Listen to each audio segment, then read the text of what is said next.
मेरे प्रभु राम जय जय राम। सहज मनोहर मूरति दोऊ, कोटि काम उपमा लघु सोऊ। शरद चंदनेन्दक मुख नीके, नीरज नयन भाव तेजी के। दोनों मूर्तियां स्वभाव से ही बिना किसी बनाव श्रृंगार के मन को हरने वाली हैं। करोड़ों कामदेवों की उपमा भी उनके लिए तुच्छ है। उनके सुंदर मुख शरद पूर्णिमा की चंद्रमा को निंदा करने वाले, उसे नीचा दिखाने वाले हैं, और कमल के समान नेत्र मन को बहुत ही भाते हैं। चितवन चारु मार मनोहरनी, भावत हृदय जात नहीं बरनी। कलक पोल श्रुत कुंडल लोला, चिबुक अधर सुंदर मृदु बोला। सुंदर चितवन सारे संसार के मन को हरने वाले, कामदेव के भी मन को हरने वाली है। वह हृदय को बहुत ही प्यारी लगती है, पर उसका वर्णन नहीं किया जा सकता। सुंदर गाल हैं, कानों में झलक, चंचल झूमते हुए कुंडल हैं, ठोड़ी और अधर होठ बहुत ही कोमल वाणी है। कुमुदत बांध कर निंदक हासा, भ्रकुटी विकट मनोहर नासा। भाल विशाल तिलक झलकाहि, कच विलोक अल अवल लजाहि। हंसी चंद्रमा की किरणों को तिरस्कार करने वाली है। भौएं टेढ़ी और नासिका मनोहर हैं। ऊंचे चौड़े ललाट पर तिलक झलक रहे हैं, दीप्तमान हो रहे हैं। काले घुंघराले बालों को देखकर भौरों की पंक्तियां भी लज्जा जाएं। पीत चौतनी सिरहि सुहाई, कुसुम कली बीच बीच बनाई। रेखे रुचिर कमुकल दीवा, जनु त्रिभुवन सुषमा की सीवा। पीली चौकोनी टोपियां सिरों पर सुशोभित हैं, जिनके बीच बीच में फूलों की कलियां बनाई कढ़ी हुई हैं। शंख के समान सुंदर गोल गले में मनोहर 3 रेखाएं हैं, जो मानो तीनों लोकों की सुंदरता की सीमा को बता रही हों। कुंजर मणिकंठा कलित ओरहि तुलसी का माल, ब्रसव कंग की हरठवन, बल निधि बाहु विशाल। सियावर राम जय जय राम, मेरे प्रभु राम जय जय राम। मंगल भवन अमंगल हारी, द्रवहु सुदशरथ अजिर बिहारी। राम सिया राम जय जय राम। हृदय पर गज मुक्तों के सुंदर कांठे और तुलसी की मालाएं सुशोभित हैं। उनके कांधे बैलों की कंघी की तरह ऊंचे और पुष्ट हैं। एड़ खड़े होने की शान सिंह की सी है, और भुजाएं विशाल एवं बल की भंडार हैं। कटितूनीर पीत पट बांधे, कर सर धनुष बाम बर कांधे। पीत यज्ञ उपबीत सुहाए, नख शिख मंजु महाछवि छाए। कमर में तरकस और पीताम्बर बांधे हैं। दाहिने हाथों में बाण और बाएं सुंदर कांधे पर धनुष तथा पीली यज्ञोपवीति जनेऊ सुशोभित है। नख से लेकर शिखा तक सब अंग सुंदर हैं, उन पर महान शोभा छाई हुई है। देखे लोग सब भये सुखारे, एकटक लोचन चलत न तारे। हर से जनकु देखि दो भाई, मुने पद कमल गहे तब जाई। उन्हें देखकर सब लोग सुखी हुए। नेत्र एकटक निमेष शून्य हैं और तारे पुतलियां भी नहीं चलते। जनक जी दोनों भाइयों को देखकर हर्षित हुए। तब उन्होंने जाकर मुनि के चरण कमल पकड़ लिए। करे विनती निज कथा सुनाई, रंग अवन सब मुनि दिखाई। जहाँ जहाँ जाए कुमार बर दो, तहाँ तहाँ चकित चितव सबको। विनती करके अपनी कथा सुनाई और मुनि को सारी रंगभूमि यज्ञशाला दिखलाई। मुनि के साथ दोनों श्रेष्ठ राजकुमार जहाँ जहाँ जाते हैं वहाँ वहाँ सब कोई आश्चर्यचकित हो देखने लगते हैं। निज निज रूख राम ही सब देखा, को न जान कछो मरम विशेषा। भली रचना मुनि नृपसन कहेऊ, राजा मुनित महासुख लहेऊ। सबने राम जी को अपनी अपनी ओर ही मुख किए हुए देखा, परंतु उसका कुछ भी विशेष रहस्य कोई नहीं जान सका। मुनि ने राजा से कहा, रंगभूमि की रचना बड़ी सुंदर है। विश्वामित्र जैसे निसंप्रह विरक्त और ज्ञानी मुनि की रचना की प्रशंसा सुनकर राजा प्रसन्न हुए और उन्हें बड़ा सुख मिला। सब मंच हिते मंच एक सुंदर विशद विशाल, मुनि समेत दो बंधु तहाँ बैठा रे महिपाल। सियावर राम जय जय राम, मेरे प्रभु राम जय जय राम। मंगल भवन अमंगल हारी, द्रवहु सुदशरथ अजिर बिहारी। राम सिया राम जय जय राम। सब मंचों से एक मंच अधिक सुंदर, उज्जवल और विशाल था। स्वयं राजा ने मुनि सहित दोनों भाइयों को उस पर बिठाया। राम सिया राम जय जय राम। प्रभु देखी सब नृपहि हारे, जनु राकेश उदय भय तारे। असे प्रतीत सब के मन माही, राम चाप तो रवसक नाही। प्रभु को देखकर सब राजा हृदय में ऐसे हार गए, निराशा एवं उत्साहहीन हो गए, जैसे पूर्ण चंद्रमा के उदय होने पर तारे प्रकाशहीन हो जाते हैं।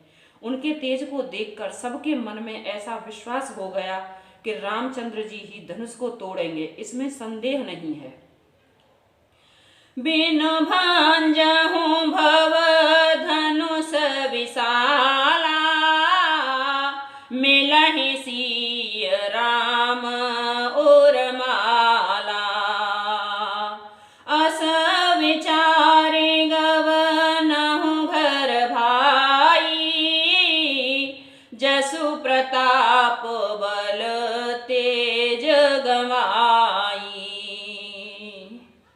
इधर उनके रूप को देखकर सबके मन में यह निश्चय हो गया कि शिवजी के विशाल धनुष को जो संभव है न टूट सके, बिना तोड़े भी सीता जी श्री रामचंद्र जी के गले में ही जयमाला डालेंगी, अर्थात दोनों तरह से ही हमारी हार होगी और विजय श्री रामचंद्र जी के हाथ रहेगी। यूं सोचकर वो कहने लगे, हे भाई, ऐसा विचार कर यश प्रताप बल और तेज गंवाकर अपने अपने घर चलो। बेहसे अपर भूप सुनि बानी, जय अविवेक अंध अभिमानी। तोरहु धनुष ब्याहु अवगाहा, बिनु तोरे को कुंवर ब्याहा। दूसरे राजा जो अविवेक से अंधे हो गए थे और अभिमानी थे, यह बात सुनकर बहुत हंसे।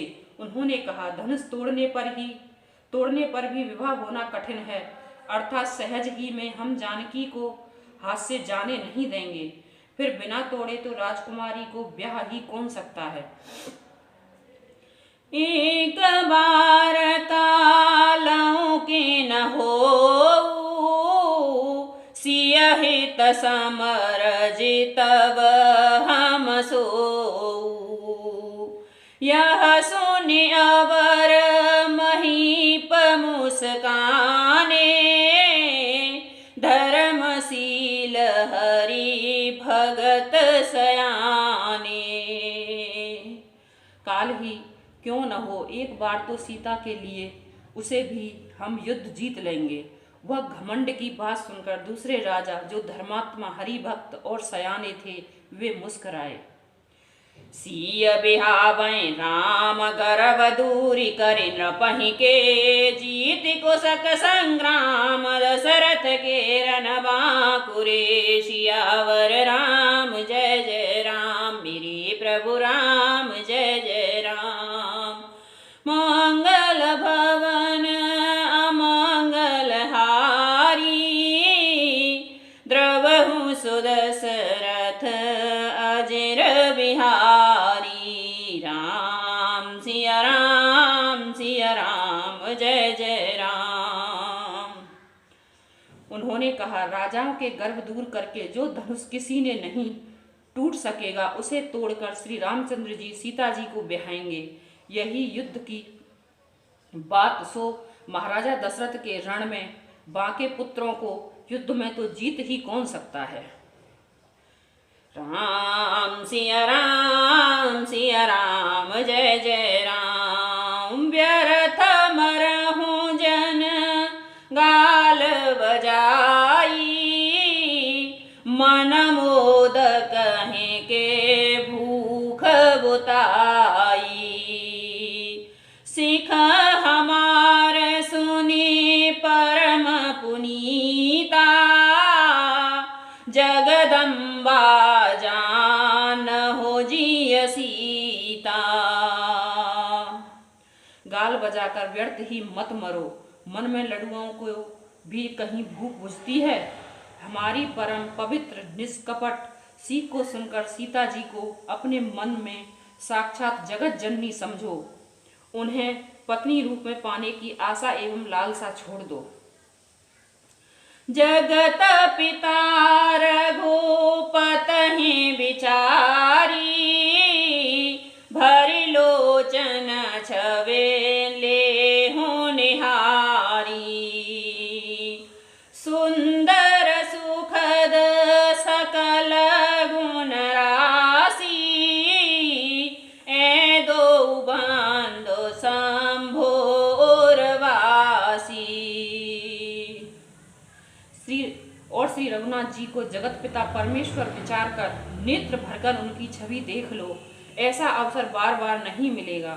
सुंदर सुख देने वाले और समस्त गुणों की राशि ये दोनों भाई शिव जी के हृदय में बसने वाले हैं।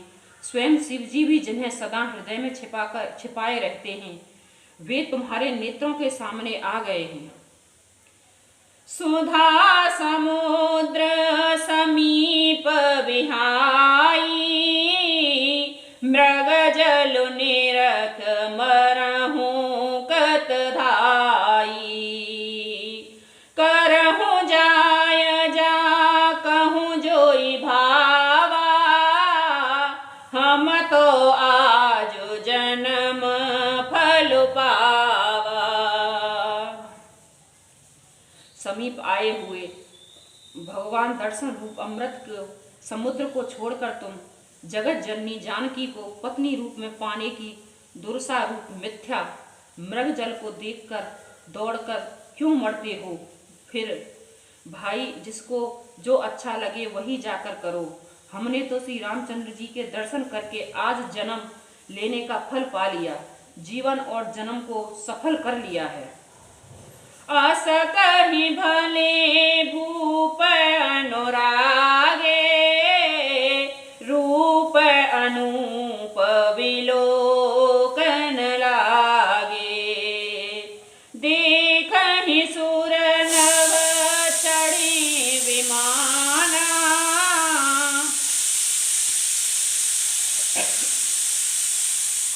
देखहि सुर नभ चढ़े विमाना।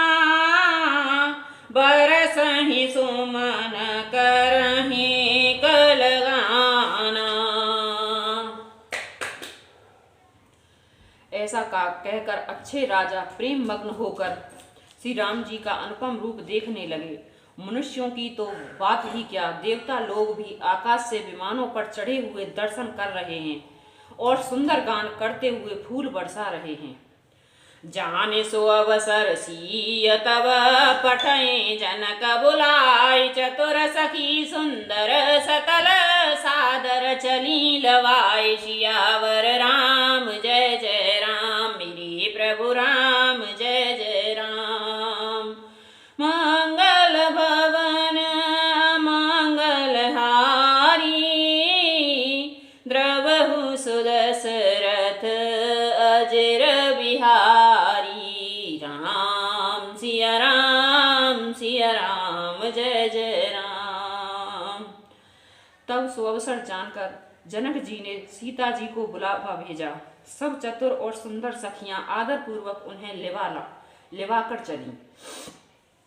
राम सिया राम जय जय राम। सिय शोभा नहीं जाय बखानी, जगदम्बिका रूप गुण खानी। उपमा सकल मोहल गुलागी, प्राकृत नारे अंग अनुरागी। रूप और गुणों की खान जगत जननी जानकी जी की शोभा का तो वर्णन हो ही नहीं सकता। उनके लिए मुझे काव्य की सब उपमाएं तुच्छ लगती हैं, कम लगती हैं, क्योंकि वे लौकिक स्त्रियों के अंगों से अनुराग रखने वाली हैं, अर्थात वे जगत की स्त्रियों के अंगों को दी जाती हैं। काव्य की उपमाएं सब त्रिगुणात्मक माया के जगत से ली गई हैं। उन्हें भगवान की स्वरूप शक्ति श्री जानकी जी के अप्रकट चिन्मय अंगों के लिए प्रयुक्त करना, उनका अपमान करना और उनके अपना ही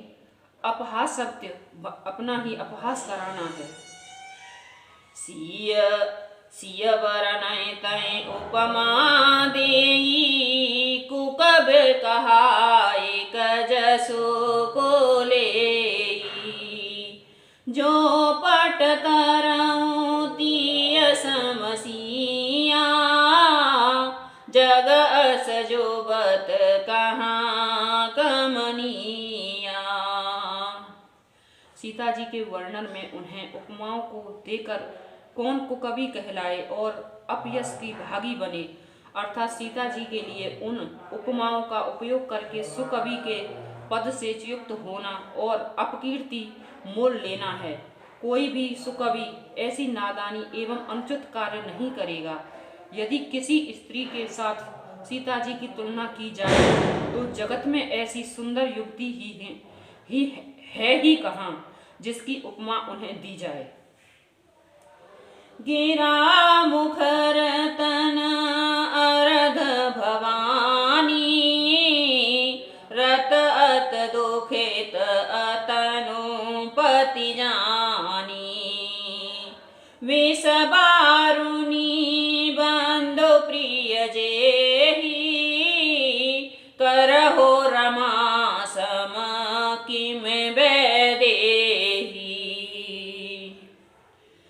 पृथ्वी की स्त्रियां तो बात ही क्या है, देवताओं की स्त्रियों को भी यदि देखा जाए तो हमारी अपेक्षा कहीं अधिक दिव्य और सुंदर हैं।